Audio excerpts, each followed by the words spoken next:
Bonjour à tous, aujourd'hui je vous montre tout ou presque sur la stomie digestive.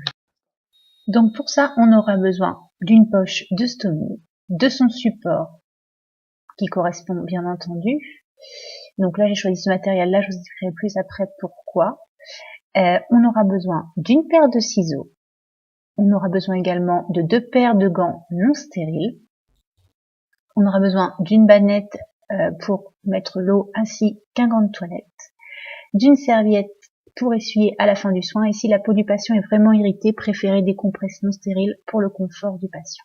Donc ensuite on va remplir d'eau notre bannette, alors à savoir que c'est selon bien sûr le souhait du patient, mais comme la stomie c'est une muqueuse, il ne faut pas que l'eau soit ni trop froide ni trop chaude, préférez une eau tiède en expliquant pourquoi à la personne, il faut que ça reste bien entendu le plus agréable pour elle. Donc ce qu'il faut surveiller pour la stomie, d'abord on surveille la couleur. Si elle est bien rosée, framboise, s'il n'y a pas de zone de nécrose. Ensuite, on surveille le volume, l'aspect. Il ne faut pas qu'elle s'invagine, ça peut provoquer des problèmes pour appareiller. Et on surveille ensuite les contours, savoir s'ils sont irrités ou pas.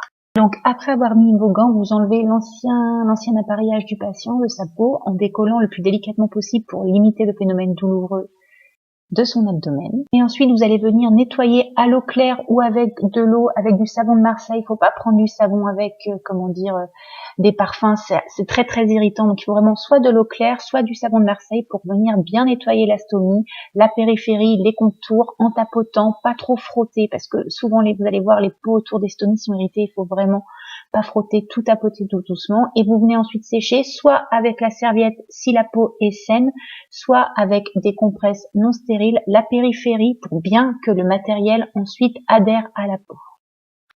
Ensuite, vous retirez vos gants, vous passez les mains à la solution hydroalcoolique ou vous faites un lavage simple comme vous voulez.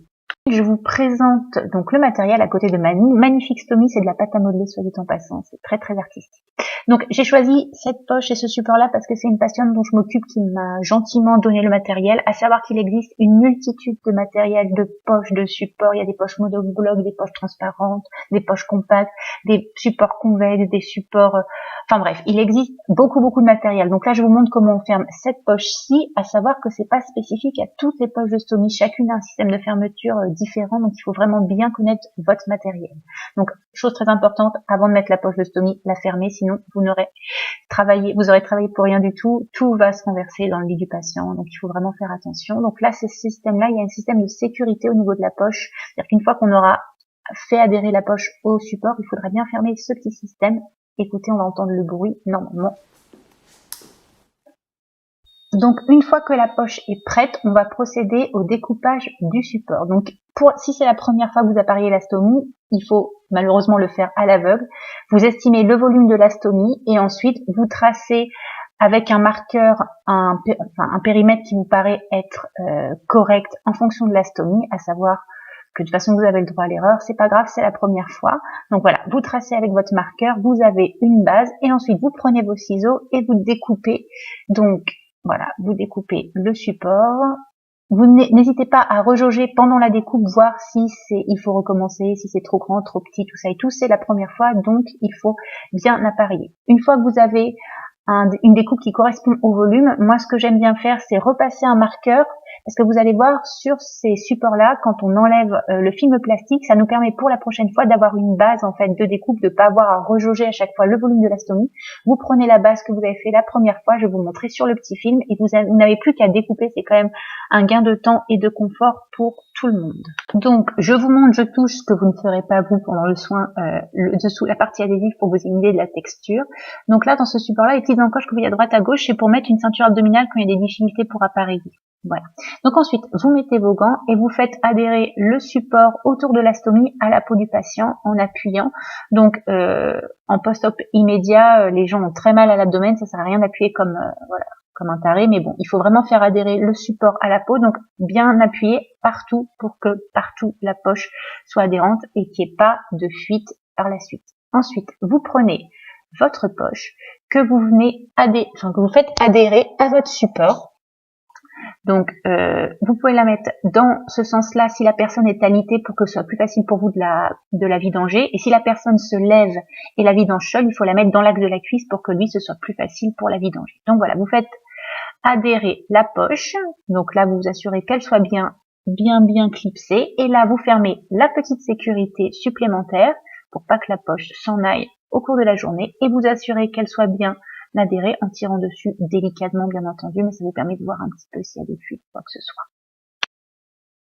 Je vais vous montrer ensuite ce qu'on fait quand malheureusement la périphérie autour de la stomie est abîmée, parce que parfois les sels qui sortent de la stomie sont très acides, donc viennent altérer, abîmer la peau saine. Donc dans ces cas-là, on va utiliser une pâte à l'eau que vous voyez ici. Donc là, c'est cette pâte-là que j'avais, c'est la patiente qui me l'a donnée, mais pareil, il en existe plein, qu'on va venir mettre autour de la stomie pour protéger la peau. Donc en fait, vous gardez le petit papier. La seringue, c'est pas stérile du tout, c'est seulement la seringue, c'est une manière pour que ce soit plus facile pour bien déposer la pâte qui est très compacte. Donc on met la pâte dans la seringue, vous gardez votre petite seringue, ensuite parfois il reste de la pâte, vous la remettez dans le petit emballage, vous la gardez pour les prochains soins, à savoir que ça sèche plus rapidement, mais c'est quand même bien plus pratique, vous allez voir, plutôt que d'utiliser le gros tube de pâte.